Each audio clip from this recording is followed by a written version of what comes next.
नमस्कार। भारत में देखिए एक बैंक ऐसा है जिसपे करोड़ों लोग मतलब आंख बंद करके भरोसा करते हैं और सिर्फ ग्राहक ही नहीं, लाखों निवेशकों का पैसा भी लगा है उसमें। हाँ, बिल्कुल। और अक्सर ऐसा होता है कि जब देश की इकोनॉमी की बात होती है तो उसका जिक्र ज़रूर आता है। एचडीएफसी बैंक की ही बात कर रहे हैं हम। बिल्कुल, एचडीएफसी बैंक एक ऐसा नाम जिसने कई दशकों में मतलब भरोसा और परफॉर्मेंस का एक मजबूत पिलर खड़ा किया है। प्राइवेट बैंकों में तो शायद सबसे पहला नाम यही आता है जहन में। निश्चित रूप से। लेकिन आज हम इसी सवाल के आसपास अपनी बात रखेंगे जो हमें मिले एनालिसिस से भी निकल रहा है कि क्या एचडीएफसी बैंक आज भी मतलब एक आम रिटेल निवेशक के लिए उतना ही भरोसेमंद और फायदेमंद है जितना पहले माना जाता था, या फिर क्या आप कुछ नई चुनौतियां हैं, कुछ छुपे हुए रिस्क हैं जिन पर ध्यान देना ज्यादा जरूरी हो गया है। ये सवाल बहुत रेलेवेंट है हाँ। और ज़रूरी भी। खासकर ये जो एचडीएफसी लिमिटेड का मर्जर हुआ है ना बैंक के साथ, हाँ। उसके बाद तो बैंक का साइज, काम करने का तरीका काफ़ी कुछ बदला है। हाँ, वो तो है। तो निवेशकों के मन में ये सवाल आना कि भाई क्या ये वही पुराना एचडीएफसी बैंक है या अब इसमें निवेश का नजरिया बदलना चाहिए, ये बिल्कुल स्वाभाविक है। तो आज हम इसी पर जो उपलब्ध जानकारी है उसको थोड़ा बारीकी से देखेंगे। हाँ, तो चलिए इसी की तह तक जाते हैं। कोशिश यही रहेगी कि एचडीएफसी बैंक के जो अभी की तस्वीर है वो साफ हो सके।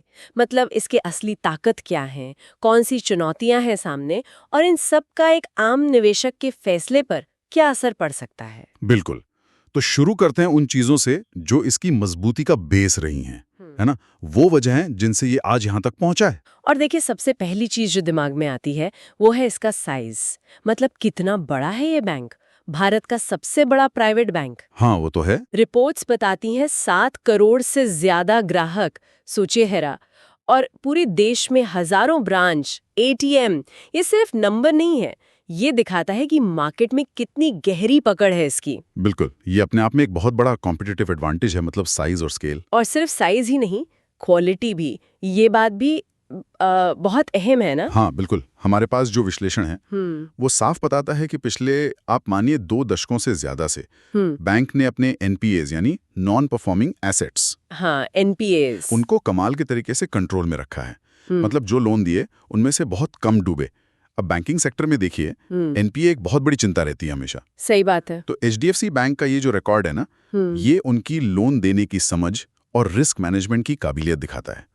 और ये सिर्फ अच्छे टाइम की बात नहीं है, मुश्किल आर्थिक दौर में भी ये कंट्रोल दिखा है, जो ज्यादा बड़ी बात है। ये तो वाकई कमाल है। मतलब लोन देने में भी सावधानी और फिर रिकवरी में भी सख्ती। अच्छा, लेकिन आजकल तो जमाना टेक का है, टेक्नोलॉजी का। उस मोर्चे पर कैसा है बैंक? देखिए, स्रोत इस बात पर काफी जोर देते हैं कि एचडीएफसी बैंक टेक्नोलॉजी अपनाने में, डिजिटल बैंकिंग में हमेशा आगे रहा है। अच्छा। हाँ, चाहे वो शुरुआती नेट बैंकिंग हो, मोबाइल ऐप हो या फिर अपने अंदरूनी कामकाज को ऑटोमेट करना। इसका फायदा क्या हुआ?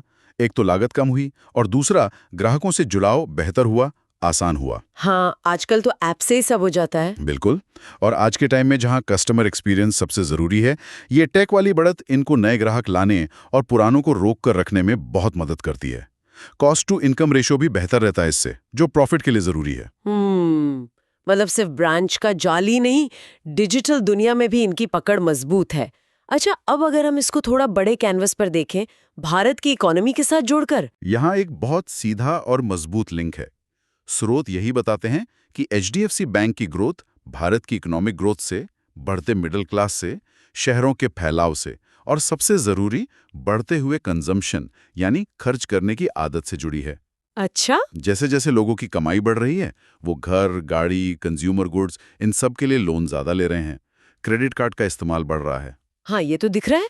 तो एचडीएफसी बैंक एक भरोसेमंद और जाना माना नाम होने के नाते इस बढ़ती हुई क्रेडिट की डिमांड का फायदा उठाने के लिए बहुत अच्छी पोजीशन में है। इनकी ब्रांड वैल्यू और डिस्ट्रीब्यूशन नेटवर्क इनको दूसरों से आगे रखता है। और एक चीज शायद जिस पर कम ध्यान जाता है वो है इनका रिटेल लोन और एसएमई मतलब छोटे बिजनेस वाले लोन पर फोकस। हाँ, ये भी एक अहम पॉइंट है। कई बड़े बैंक्स क्या करते हैं, बड़े बड़े कॉर्पोरेट लोन पर ज्यादा ध्यान देते हैं जिनमें रिस्क भी ज्यादा होता है एक तरह से।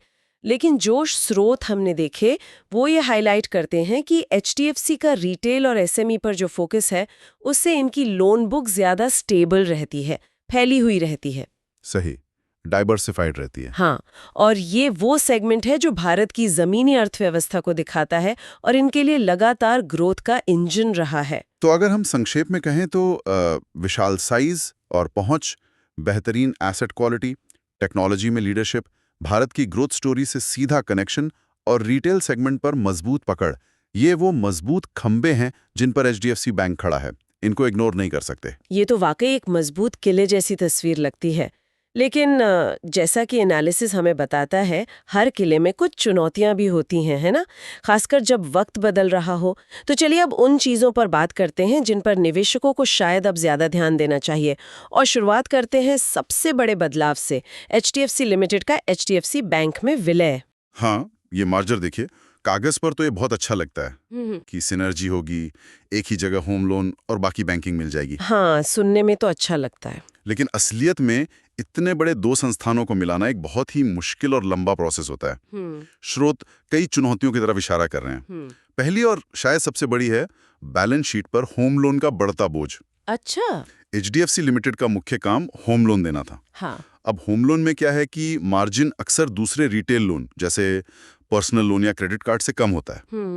तो विलय के बाद बैंक के ओवरऑल नेट इंटरेस्ट मार्जिन यानी एनआईएम पर दबाव आ सकता है। ये एक चिंता है। अच्छा, मतलब होम लोन ज्यादा आने से प्रॉफिट मार्जिन थोड़ा कम हो सकता है। संभावना है, कम से कम शुरुआती दौर में तो है। अच्छा। फिर लिक्विडिटी मैनेजमेंट भी एक बड़ी चुनौती है। लिक्विडिटी मींस पैसों का मैनेजमेंट। हाँ, देखिए, होम लोन होते हैं लंबी अवधि के, 15-20 साल, जबकि बैंक के पास जो पैसा आता है यानी डिपॉजिट्स, वो अक्सर कम समय के लिए होते हैं। अब आरबीआई के नियम हैं जैसे एलसीआर और शायद एलडीआर भी आ जाए। हाँ, आजकल नियम काफी सख्त हो रहे हैं। बिल्कुल। तो इन नियमों के तहत बैंक को काफी लिक्विडिटी यानी आसानी से कैश होने वाले एसेट्स रखने पड़ेंगे। इसके लिए या तो ज्यादा डिपॉजिट्स लाने होंगे या कम मुनाफे वाले एसेट्स रखने होंगे। ये बैलेंस बनाना आसान नहीं होगा। ये तो अंदर की बात हुई। हाँ, और एक और चीज है कल्चरल इंटीग्रेशन। मतलब एचडीएफसी लिमिटेड एक डेवलपमेंट फाइनेंस इंस्टीट्यूशन था, बैंक एक कमर्शियल बैंक। दोनों के काम करने का तरीका, कल्चर अलग हो सकता है। इनको मिलाना भी एक चुनौती है, इसमें समय लगता है। ये तो हो गई मर्जर की दिक्कतें, लेकिन बाहर का माहौल भी तो बदल गया है। अब एचडीएफसी बैंक अकेला किंग नहीं रहा मार्केट में, कंपटीशन बहुत बढ़ गया है ना? आपने बिल्कुल सही पॉइंट उठाया। प्राइवेट बैंकिंग में मुकाबला अब पहले से कहीं ज्यादा कड़ा है। स्रोत खासतौर पर आईसीआईसी बैंक और एक्सिस बैंक का नाम लेते हैं। हाँ, वो भी काफी तेजी से बढ़ रहे हैं। बिल्कुल, उन्होंने पिछले कुछ सालों में जबरदस्त वापसी की है और बहुत अग्रेसिव तरीके से मार्केट शेयर बढ़ा रहे हैं। आईसीआईसीआई ने टेक्नोलॉजी और डिजिटल में बहुत तेजी दिखाई है, खासकर क्रेडिट कार्ड और पेमेंट्स में। एक्सिस बैंक ने कुछ खास सेगमेंट जैसे सैलरी वाले ग्राहक और एसएमईज में अपनी पकड़ मजबूत की है। तो ये लड़ाई सिर्फ लोन या डिपॉजिट की नहीं है, ये ग्राहकों के लिए है, अच्छे टैलेंट के लिए है, टेक्नोलॉजी में आगे रहने की है। एचडीएफसी बैंक को अब लगातार इनोवेट करना होगा और ज्यादा तेजी दिखानी होगी अपनी जगह बनाए रखने के लिए। मतलब अब वो पहले वाली बात नहीं रही कि आराम से बैठे हैं। और इस कंपटीशन के साथ साथ ये रेगुलेटरी माहौल का भी दबाव है, आरबीआई का। हाँ, ये एक और बहुत महत्वपूर्ण फैक्टर है। आरबीआई आजकल बैंकिंग सेक्टर पर नजर और नियम दोनों ही काफी सख्त रख रहा है। हाँ, वो तो है। चाहे वो कुछ खास तरह के लोन्स जैसे अनसिक्योर्ड लोन्स पर रिस्क वेट बढ़ाना हो, या डिजिटल सर्विसेज में गड़बड़ी होने पर फाइन लगाना हो, या कैपिटल और लिक्विडिटी के नियम और कड़े करना हो, इन सब का असर बैंक की लोन देने की क्षमता पर, उसकी ग्रोथ की स्पीड पर और प्रॉफिट पर पड़ सकता है। हमने देखा भी है हाल में आरबीआई एक्शन लेने में हिचकता नहीं है। बिल्कुल। तो एचडीएफसी बैंक जैसे इतने बड़े बैंक के लिए इन बदलते नियमों के साथ कदम मिलाना और अपनी स्ट्रैटेजी को एडजस्ट करना, ये लगातार चलने वाली चुनौती है। और इन सब चुनौतियों के बीच एक सवाल हमेशा रहता है निवेशकों के मन में, वैल्यूएशन का। क्या एचडीएफसी बैंक का शेयर महंगा है? स्रोत भी कहते हैं कि हिस्टोरिकली ये प्रीमियम पर ही ट्रेड करता रहा है। हाँ, ये सही है। मतलब दूसरे बैंकों के मुकाबले महंगा मिलता है, अक्सर प्राइस टू बुक रेशो से पता चलता है। अब सवाल ये है कि मर्जर के बाद की ये जो अनिश्चितता है, बढ़ता कंपटीशन है, इनको देखते हुए क्या ये प्रीमियम वैल्यूएशन जायज है? क्या इस कीमत पर खरीदने के बाद भी आगे अच्छा रिटर्न मिलेगा, या गुंजाइश अब कम हो गई है? ये बिल्कुल वैलिड कंसर्न है। देखिए, हाई वैल्यूएशन का मतलब ही यही है कि बाजार ने भविष्य की अच्छी ग्रोथ को पहले ही कीमत में फैक्टर इन कर लिया है। हाँ। अब अगर किसी भी वजह से, चाहे वो मर्जर की वजह से हो, कंपटीशन की वजह से हो या रेगुलेशन की वजह से, ग्रोथ उम्मीद के मुताबिक नहीं रहती है, तो शेयर की कीमत पर नेगेटिव असर आ सकता है। तो संक्षेप में कहें तो चुनौतियां साफ हैं। मर्जर के बाद का इंटीग्रेशन, होम लोन पोर्टफोलियो का दबाव, बढ़ता कंपटीशन, सख्त रेगुलेशन और ऊंचा वैल्यूएशन, ये वो रिस्क हैं जिनका निवेशकों को हिसाब लगाना होगा। तो हमने बैंक की मजबूतियों और उसके सामने जो चुनौतियां हैं दोनों को समझा। अब सबसे बड़ा सवाल, इन सबका एक आम रिटेल निवेशक के लिए क्या मतलब निकलता है? क्या अब भी एचडीएफसी बैंक में पैसा लगाना चाहिए? देखिए, जो स्रोत हमने देखे उनका निचोड़ यही है कि बैंक के जो फंडामेंटल्स हैं, जो बुनियादी चीजें हैं, वो अभी भी मजबूत है। इनकी ब्रांड वैल्यू, इतने सारे ग्राहक, रिस्क मैनेजमेंट का जो ट्रैक रिकॉर्ड है वो शानदार है। इसलिए जो निवेशक लंबा सोचते हैं, मतलब 5, 7, 10 साल या उससे भी ज्यादा के लिए निवेश करना चाहते हैं, उनके लिए आज भी एक, आप कह सकते हैं, सेफ और स्टेबल ऑप्शन माना जा सकता है। हाँ, मैं समझ रही हूँ। मतलब अगर किसी का मकसद अपने पोर्टफोलियो में एक स्थिरता लाना है और वो बहुत ज्यादा उतार चढ़ाव नहीं चाहता, तो एचडीएफसी बैंक एक कोर होल्डिंग बन सकता है। बिल्कुल, कोर होल्डिंग। एक ऐसा स्टॉक जिसे आप अपने पोर्टफोलियो की नींव की तरह देखें और जिसे मार्केट के शोर के बावजूद लंबे समय तक रखें। हाँ, ये कोर होल्डिंग वाली बात स्रोत भी कहते हैं। लेकिन यहीं पे एक लेकिन भी है जो समझना उतना ही जरूरी है। वो ये कि छोटी अवधि में, मतलब अगले कुछ क्वार्टर्स या शायद 1-2 साल में, शेयर की कीमत में वॉलेटिलिटी या सीमित रिटर्न दिख सकता है। अच्छा। जो चुनौतियां हमने गिनी, मर्जर के इशू सुलझने में टाइम लगेगा, मार्जिन पे प्रेशर रह सकता है, रेगुलेटरी बदलावों का असर दिख सकता है और ऊंचा वैल्यूएशन भी एक रुकावट बन सकता है। तो शॉर्ट टर्म में शायद वो पहले जैसी तेज ग्रोथ न दिखे। तो फिर अगर कोई निवेशक इसमें पैसा लगाने का सोचे, तो क्या तरीका अपनाना चाहिए? क्या एक साथ सारा पैसा डाल देना ठीक है, ये सोचकर कि लॉन्ग टर्म में तो बढ़ेगा ही? नहीं, स्रोत इस मामले में काफी क्लियर सलाह देते हैं।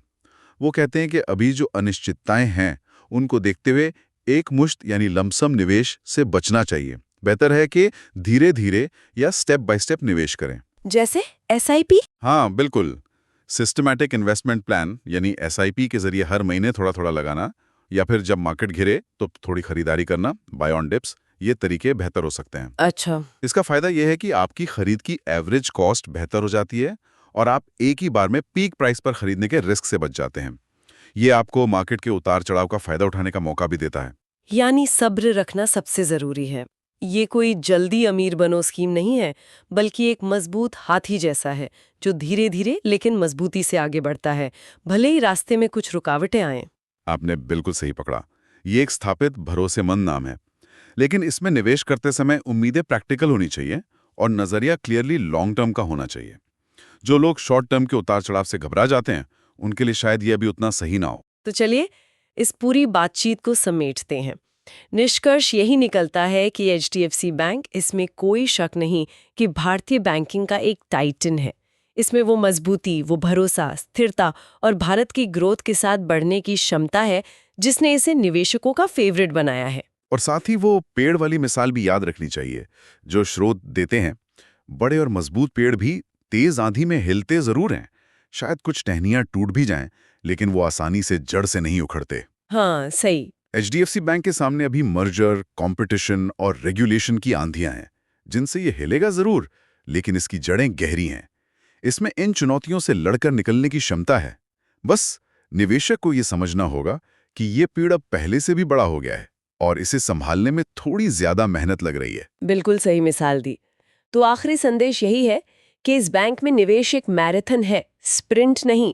फौरी मुनाफे की जगह एक लंबा, धैर्य वाला नजरिया रखना ही समझदारी होगी, ऐसा हमारे विश्लेषण किए गए स्रोत बताते हैं। और अंत में, जैसा हम हमेशा करते हैं, सुनने वालों के लिए एक सवाल छोड़ जाते हैं।